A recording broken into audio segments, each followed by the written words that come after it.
বন্ধুরা, আজ আমি আপনাদের গ্রামের বাড়ির সুন্দর একটা মুহূর্ত শেয়ার করতে চাই।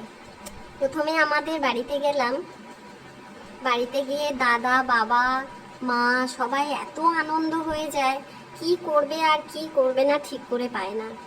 তারপরে আমরা সকালবেলা উঠে ঠিক করলাম, দাদা বলল চল বোন মাছ ধরতে যাই। পুকুরে জাল ফেলা হলো, মাছ ধরলো। কত রকম মাছ উঠেছিল।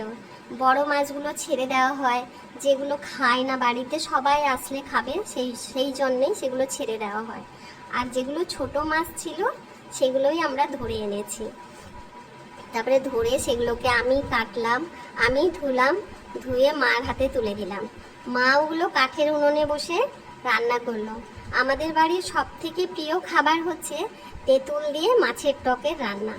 ওই টক এত সুস্বাদু হয়, এত হেলদি খাওয়া, মানে খাওয়ার পরে আপনাকে আলাদা করে আর হজম করতে হবে না।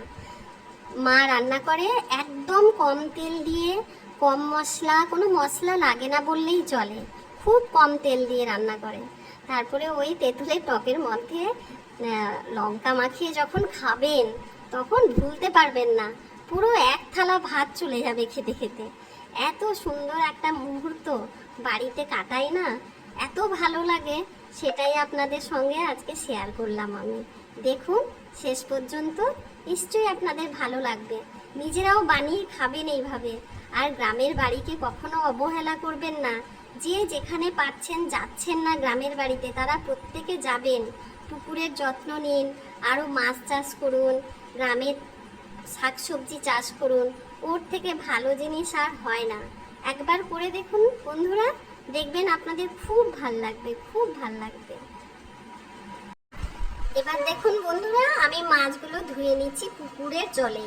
পুকুরের জল খুবই পরিষ্কার, পুকুরের জলে মাছগুলো ধুয়ে নিচ্ছি।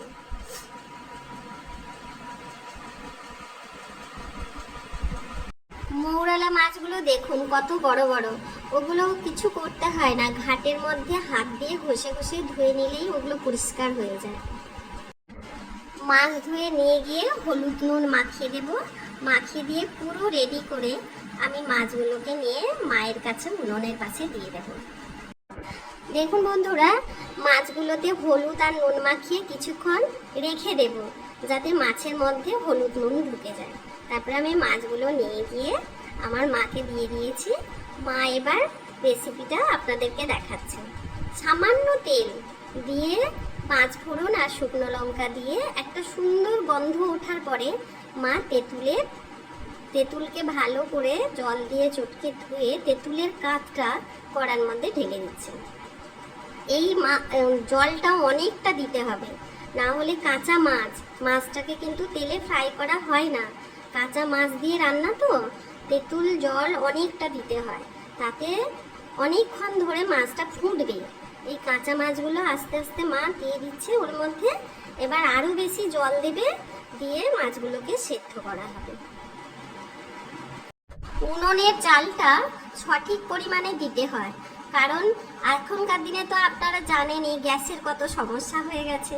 কাঠের উনুনে, আমাদের বাড়িতে গ্যাস আছে কিন্তু আমার মা কাঠের উনুনে রান্না করে। তার কারণ হচ্ছে কাঠ যেখানে সেখানে পড়ে থাকলে ঘর বাড়ি নোংরা হয়, আর হচ্ছে এদিকে গ্যাসের খরচটাও বাঁচে। এবার রান্নাটা প্রায় হয়ে গেছে, এবার রান্নাটাকে ফুটতে দেবে। ফোটা হয়ে গেলে দেখুন একটা কালো রঙের স্তর, মানে তেঁতুলের কাঠটা পুরো মাছের গায়ে বসে গেছে। এরপরে এটা কমপ্লিট।